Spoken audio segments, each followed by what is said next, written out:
Our speaker tonight, his former role, he had enabled full text search ability among SEC documents. And he is currently the developer advocate and community evangelist for Basho Technologies, the company that makes Riak. Please welcome Hector Castro. Woo!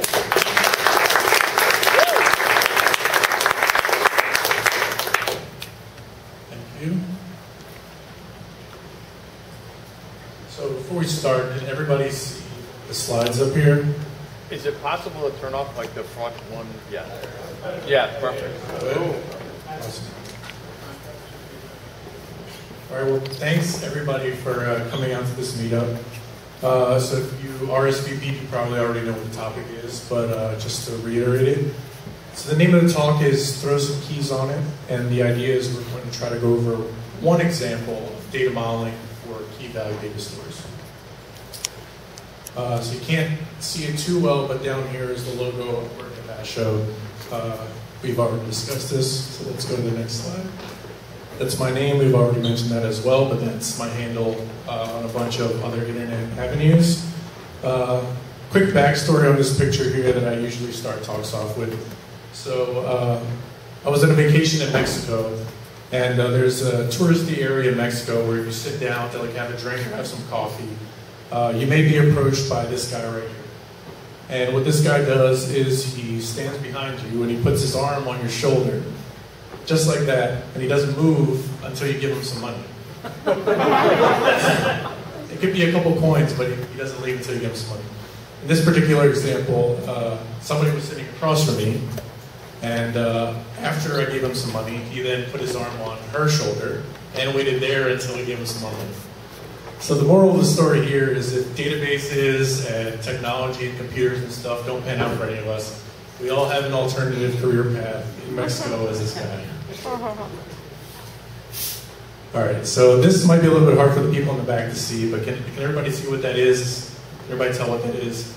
Somebody have this inside their cube or in their office, or maybe their boss has it on their cube or their office. So it's a relational database diagram. Relational databases aren't all bad, right? I'm not up here to say that you should abandon all relational databases. They give us a lot of things that make a lot of sense, given certain applications.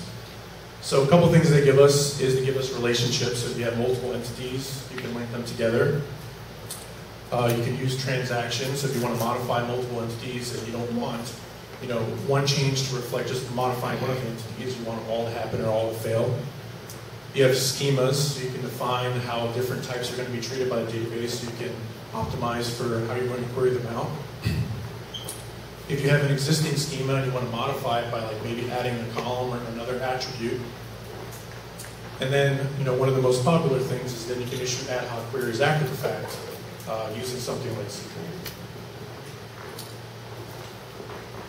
So the question is, what if your application doesn't need most of those things? Those are all some good advantages for relational databases. But what if your application doesn't need those? Or, the more important question is, what if things like the latency, the scale, or the high availability requirements around your application negate a lot of those benefits, right? So you have all those nice benefits, but if you have other problems that are trumping those benefits, how well are those benefits treated? So this is where KeyValue data stores come in. So generally they're schemaless, so you can kind of just put arbitrary data in there, however you want to kind of maintain the structure of that data in your application. A lot of times they're single access for reads. A lot of KeyValue databases will kind of keep keys in memory, put the values on disk so they're always one disk seek away. And generally you can tune them to be very good for write-heavy workloads. A lot of times they're append only on disk. And then there's some kind of compaction phase that occurs later on, so you kind of defer that penalty. Most of the time, they're easier to scale because you don't have a bunch of relationships established in the database. So it's a lot easier to scale things out that don't have relationships. And they have a pretty familiar interface. So most programming languages have what's equivalent to a map or a hash. And that's effectively what a KeyValue database is. So you may have, so this is some examples in Ruby. We have a map that we initialize and then we assign a value to a particular key, and then we print it out. You can also assign something more complex, like a JSON data structure to it, or maybe some raw binary data. So most KeyValue databases will allow you to do things like this. So a lot of people might be thinking, that's a really cool story, but my application is really complex, and it's way too complex for a KeyValue data store. So if that's out, I'm going to go use a relational database. So the example I'm going to try to walk through is not really a complex example, but it's a nice example, and I think it explains how you have to adjust your mind to accommodate for a KeyValue data model. And I think a lot of the people that have seen this example, it's triggered like an aha moment that has made them think like, wow, it may actually be possible to model my application that I think is really complex into a KeyValue data store. So how many people know what this application is? Most people. So this application has a few, at least this particular functionality has a few different components. So one is the driver, right? Another one is you, wherever you're requesting this particular card can pick you up.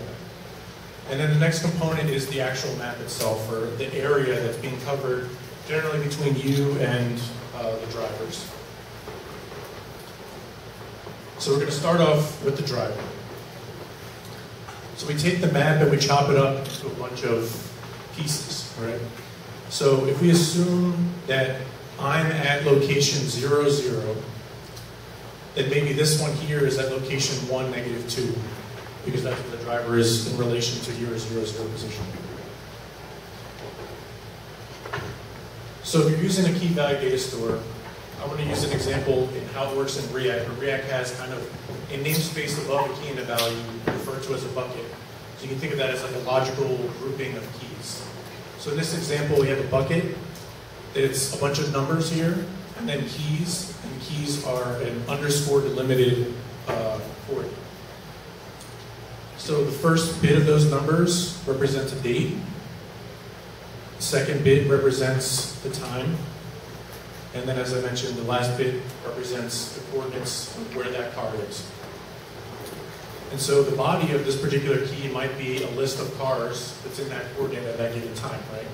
So at this date, at that time, these are the cars that are inside that coordinate. So now we're going to try to go through some like code examples. They're going to be in Ruby. Hoping that doesn't impact anybody's ability to kind of digest what they are. I kind of just picked Ruby because it's easiest to digest if you're not a Ruby programmer. So there's a bunch of code up here. I'm going to try to emphasize sections of it as I talk. So the first thing is we have a function, and it's called emit car location. We have 3 arguments. We have a car ID, we have a color that's kind of used for debugging output, so we don't really care about it right now, and we have latitude, longitude. So the first thing we're going to do is we're going to create the timestamp to represent the bucket. So here all you need to know is that we're taking the current time and we're applying a specific format to that time that's going to look like this. So that's what we're doing here. That's assigned to bucket. So we have that output. Here's some debugging output that we're just outputting to get an idea of what's going on in the program. And then we have the next step here where we're creating a variable called cars. We're creating a new gset, and then we are adding the car ID to that gset. So you might be thinking to yourself, what the hell is a gset? So a gset is a grow-only set. And so the properties of a grow-only set, so a set where you're only allowed to add elements to it, you're not allowed to remove them, so it's a set, so it has the same properties as you would expect of a set. The limitation is it only allows you to add elements versus remove them. So set union is commutative and convergent. So the idea is that therefore it's always safe to add elements to that set. It's safe to allow simultaneous writes because you're always just merging the results of those simultaneous writes. So a gset itself is kind of one example of what's referred to as a conflict-free replicated data type. So you may have seen this before maybe as a CRDT. That's what people kind of refer to. This is one of the interpretations of what CRDT stands for. So what does it provide? It provides us an alternative to having to lock when we're modifying a data structure in a distributed environment. It gives us a useful abstraction. So other abstractions that exist are sets, so the one we're using here. There's also counters, there's maps. We're using a set. And then the last thing here is that it resolves automatically towards a single value in situations where you're concurrently modifying one specific resource. So if we keep going through the code here, here we have the bucket reference. We're creating a key based on latitude, longitude. And then we are serializing this gset, which has a representation like this. We're serializing it as JSON. In this particular example, we have a type attribute to let us know that this value is of type gset. And then we have an element A, which is just the list of elements that are associated with this particular gset.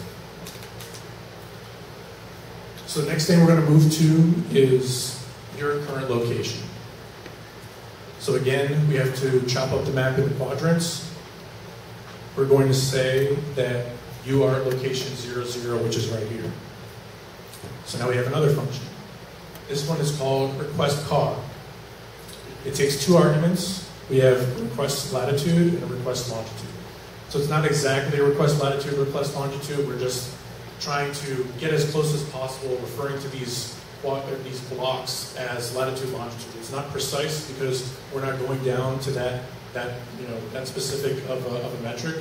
We're just going by these quadrants because it makes the example easier to understand. So what we're doing is then we're trying to get the closest blocks to my latitude, longitude. So the idea here is we want, the block that's north of me, the block that's south, and the block that's east and west, in addition to the one that I'm currently at, because that's where I want to search first. I want to get the closest car to me. I don't want to get the one that's really far away. So this particular function, closest blocks, returns something that looks like this. So we have another map data structure in Ruby. We have a key that's some distance, or some calculated distance of how far this block is from me. And then we have, as the value, the latitude, longitude label for that particular block. So the idea is we're sorting this by key because we want to look at the closest ones to me first before we start looking at the ones farther away. So again, we have some debugging output. We're taking that same that data structure that we just looked at. We're sorting it, getting the keys. We're sorting the keys. That gives us the distance. We're taking the distance and we're going inside of this block. So what we're doing is we're going back to the local grid. We're getting the distance, the first one that came up, the closest one to us. We're taking the value, we're splitting it on the underscore to get an idea of what the latitude, longitude is. So here we have lat and long. So now we have another function called GetCar's at location. And the idea is that this is supposed to return to us what the closest car is to our current location. So I paused here to make sure people are still following, because this is where we're going to go into what that function is actually doing. And so at this point we're kind of going another layer deeper, so it's a little bit harder to follow, but hopefully people are still following. So a little bit chopped off at the top, but this function is called getCars at location. We're passing it the same latitude, longitude. We're trying to get the car, we're giving it the coordinates for a block. We want to know what cars are in that block, if any. So we're doing the same thing we did before, is we're trying to form that timestamp so we can get at that key appropriately. We're initializing a new gset. And then we're doing something, we're referring to this object right here. We're checking to see if it has any siblings, and we're checking the length of that to see if it's greater than 1 to see if there are any siblings. So the next question is probably, what is a sibling, right? So here's where we're kind of going to something that's kind of specific to how you would implement this in Riak. So Riak has something that we refer to as siblings, and that's a mechanism to try to prevent data loss where you have concurrent writes to the same resource, to the same key. So a lot of other data stores may do something where they just take the last write, right? And so in some cases, maybe you don't want the last value to overwrite the existing value because it's not actually the last one. Maybe you wanted that particular piece of data. Maybe your clocks are skewed and it's reporting in invalid time, which is showing as more in the future than what it currently is, and maybe you're overwriting a piece of data that you didn't want to overwrite. So Riak tries to avoid that I'm going to try to walk through an example of how it tries to avoid that. So another thing you may see in other key value data stores is the idea of replication. So you write a value, it gets replicated multiple times to give you higher availability, right? So in this example, we have a value A that's replicated 3 times. We have this dashed line represents some kind of a failure, right? So that means that this replica can't talk to these other 2 replicas in the same vice versa. So now, if on the left-hand side of that partition, of this, this failure condition, one side writes B and the other side writes C. When that failure condition goes away, how do you determine which one of these wins, right? So if you go by timestamps, you would just look to see which timestamp was later, and that would be the one that wins. If your clocks are skewed, you would just take that and it would just overwrite the data that you didn't want to be there, and that's something you have to live with. What Riak will do is it has an option to allow you to store multiple values for a given key. And so at this point, you're not losing any data. The downside is you have to then figure out which one of these values is going to be the one that wins, right? So it may be B, it may be C, it might be a merge between B and C, it might be none, because you don't care about any of these values. So now getting back to the example, say the first time that we, first time the car emitted information about what's in a particular quadrant. It emits car 7 is in that particular quadrant at that timestamp. Say we have another write for the same timestamp, but it reports that we have car 7 and car 22, right? So we can kind of think of those as the B and C of this example. So what's happening inside this little piece of code here is it's trying to resolve that conflict. So we have a scenario where 2 different writes in the same key are reporting different values, but we don't want to lose any piece of data. So we have this gset data type that's only growing, so we're allowed to safely merge it without losing any pieces of data. So now what we're doing down here is after we apply this merge, so here we're checking the data, we're applying a merge against that value. Here what we're doing is we're trying to write that result of that merge back into the data store. So here we have the B and C. We're writing back that merge, or how we decided to resolve that conflict, as D. So here we take the sum of those 2 operations. It gives us, again, car 22 and car 7 as the result for this particular key. So then one of the last things we're doing here is, so we just went into that function. We got this result as that particular function. So there's 2 cars really close to us. It's cars 22 and 7. And then what we're doing here is we're checking, okay, is there more than one car, or is there more than no cars in this particular quadrant? If yes, print those cars so that we know that there's cars in our quadrant, and then we can choose from one of those to be the driver for our application.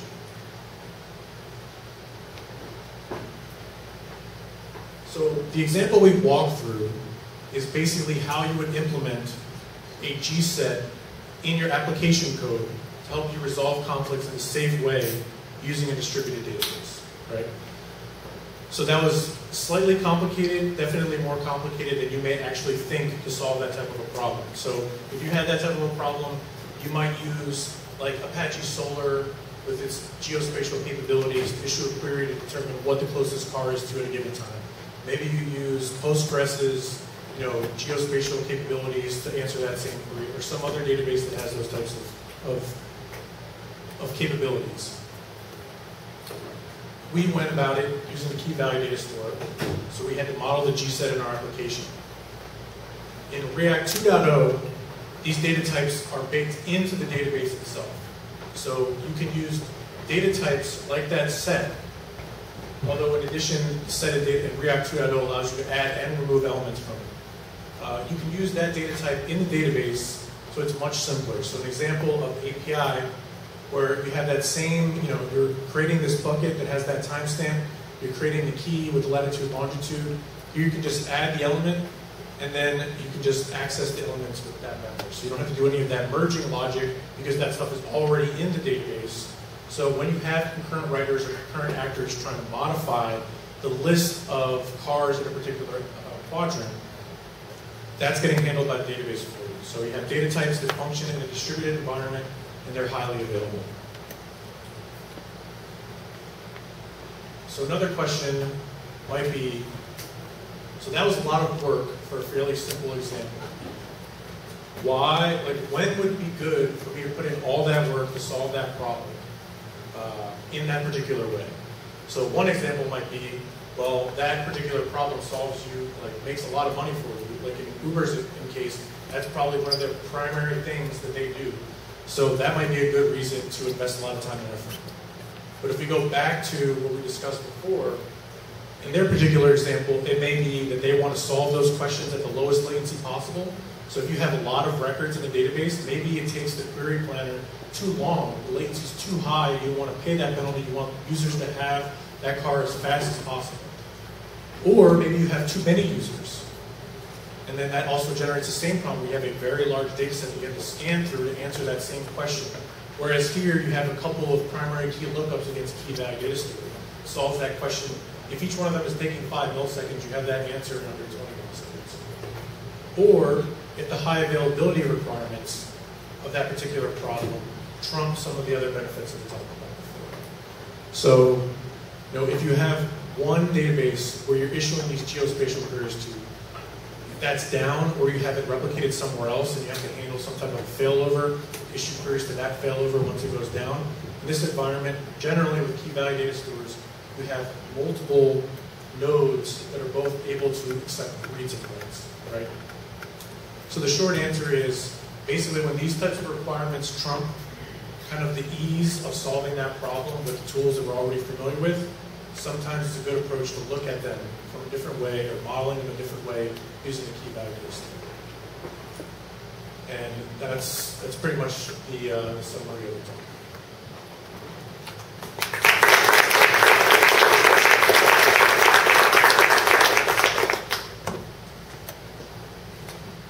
Guys, before we move on, I just want to give a great big round of applause again to Hector Castro. And we're going to start with Q&A, but do you mind just popping the lights over there? I'm not sure which ones, so just kind of flip them up until you reach the right one. Yeah, that's it. Thanks. Okay, first question? Hans? Yes? Thank you for a fantastic presentation. In which scenarios do you think Riak is comparable or better than Mongo or Couchbase or standard database? Is there a special kind of usage Riak shines over other similar products? Right, so want me to repeat the questions? Yes. So the question was kind of a high-level comparison with Riak versus other players in non-relational space. So things like Mongo, Cassandra, Couchbase. So I would say one of the key design points for Riak is its approach to achieving high availability in a way that's not expensive in terms of resources, your time, the amount of operational staff that's responsible for a cluster. So that's one of the key use cases where Riak shines, is any use case where you need, you have very critical data that always has to be available. So some of the data stores you mentioned, when they have to make a decision between availability and consistency, they'll always end up choosing consistency because that's the way they were designed. Riak was designed to favor availability, so that some of those failure conditions that we showed, it still accepts the writes, it still allows you to service reads. You may see a staler version of the value, but you're still succeeding during that operation versus failing. So I think the other one is use cases where there's where you need a predictable latency profile. So you have maybe an SLA that's bounding the interactions with the data store, and you need it to be within that range all the time. Not just half of the time, not just 90% of the time, but like 95 to 99% of the time. So Riak may not beat all of the other data stores in terms of raw performance, but in terms of the most flat latency profile, generally Riak, that's another example of the types of use cases where Riak shines. Yes, great. Is there a particular reason when you say your consumers solve the geospatial, like geofiltering, etc., would that not be a reading solution? Right. So that's a good example. So when I assembled, so the question was, so Riak has, React 2.0 version has another component that was codenamed Yokozuna. It's referred to now kind of officially as React Search 2.0. So the idea is kind of the marriage between React and Apache Solr to give you kind of a distributed search type solution. So earlier I mentioned using Solr's geospatial capabilities to solve this type of a problem by itself. So one thing is this talk was put together before that existed. So that's one particular reason for the answer. The other is, although you can still solve the same problem using search, it's nice that the integration with React and Solr gives you distributed search. It's still never going to be faster than primary key lookups, right? Which is effectively what we're doing here. So the idea here is that if you have a lot of data or if you have a lot of queries, you're always going to be going through some kind of a query analyzer or some process that's going to determine what your result set is, right? And in this scenario, we're trying to bypass all of that to get primary key lookups. Even if you're using a relational database, those operations are always going to be faster than all of the other operations that you can use in a relational database. So in this example, we're tuning specifically for those three things, like the latency, the high availability, and the scale requirements, that you can still solve with Yokozuna in a much easier way. In this example, we're trying to take it to the next stream. Does that make sense? Yes. So just a quick question. You mentioned growth sets.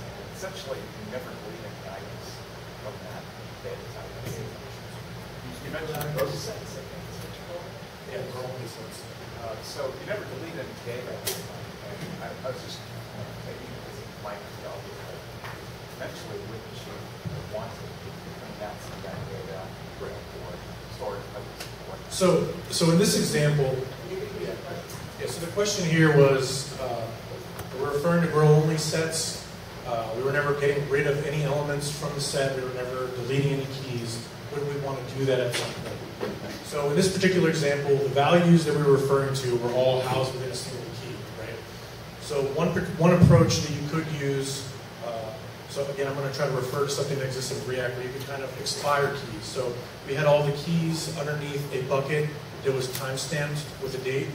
And so you could set some kind of a TTL on keys saying, okay, anything that's like 7 days old, expire it and reclaim that disk space because we don't care about that anymore. Because we're never going to be asking for cars that were at a specific quadrant yesterday, right? So that's one approach to kind of reclaim disk space.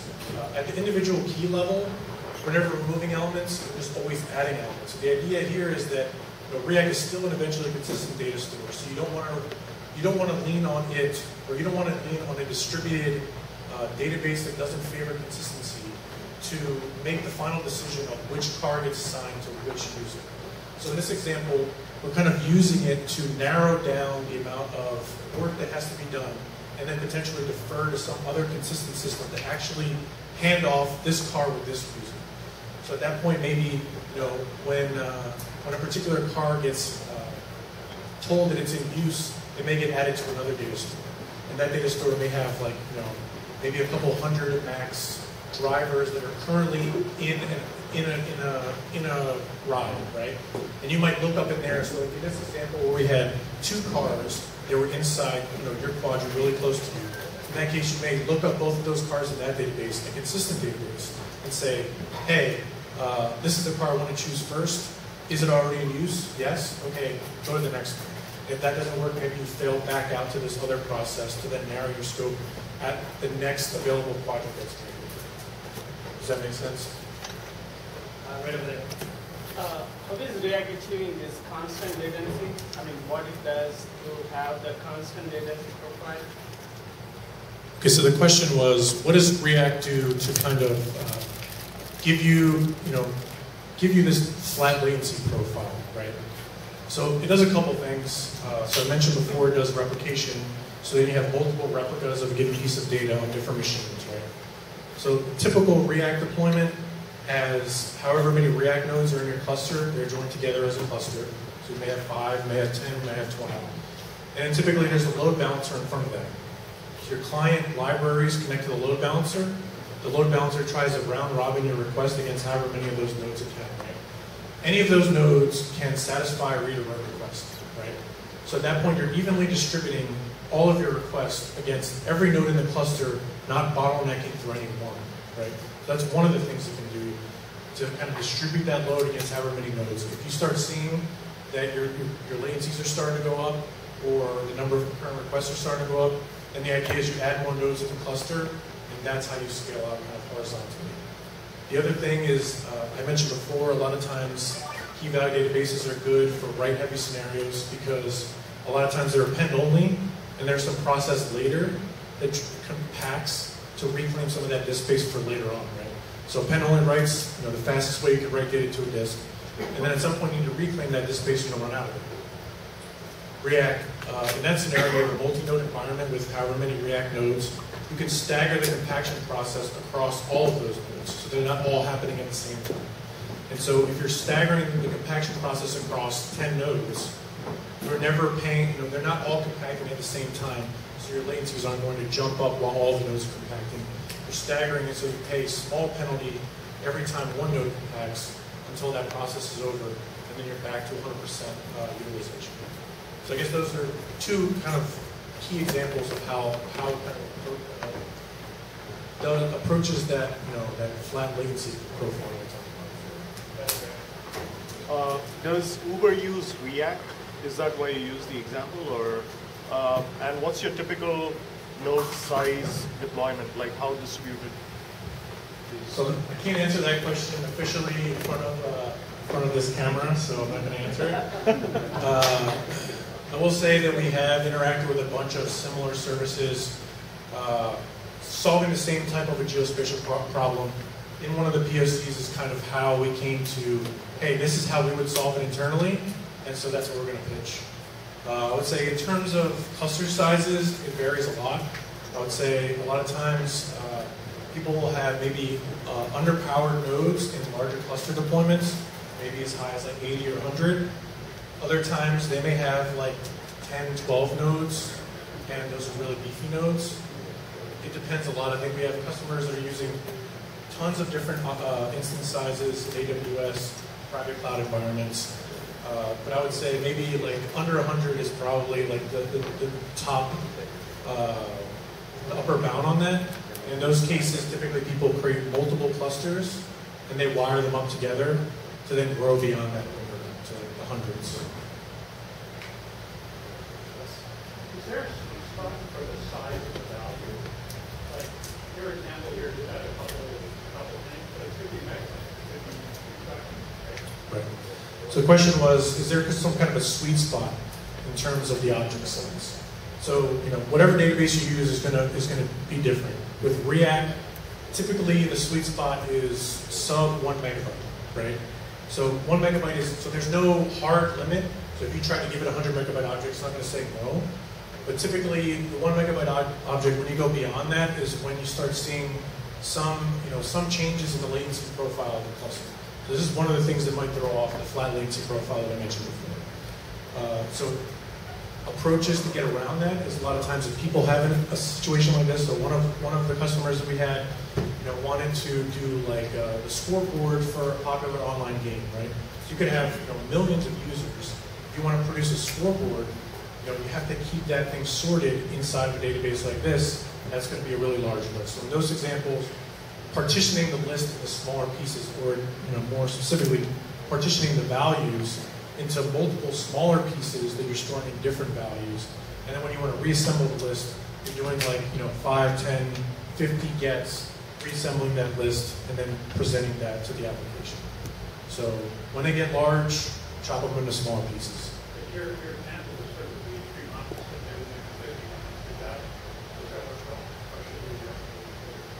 Right, so the question was, this example, maybe they're like 50 bytes large,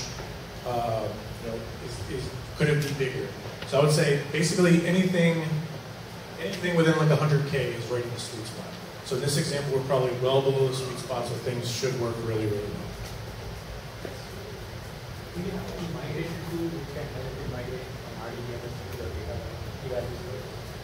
So the question is, is there a migration tool for moving off of some other data store to something like Riak? And so the straight up answer is no. There's nothing that's going to make that process any easier. We have tools that allow you to, as efficiently as possible, try to get data into React, right? So to kind of maximize the concurrency.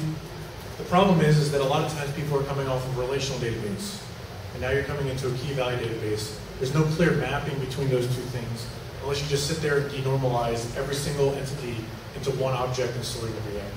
And even then, in that example, we can't make that assumption. So we don't have a bunch of canned tools to migrate things over. So typically what people do is they end up using our client library in some kind of a script to migrate all their data over. If it's a hot database, then they have some kind of a worker queue. So anytime you want to add an item to the database from your application, you publish it onto this queue. And that pushes it into two different data stores, one React, one your old data store. Once you're up to date in terms of both and you're comfortable with React as a data store, then you just cut it off. And then, at that point, React is your new data store. So there's definitely going to be some intervention, in your application code and how you make that cut over this different data. We have time for just one or two more questions. Anybody? Okay, Hector Castro, thank you very much.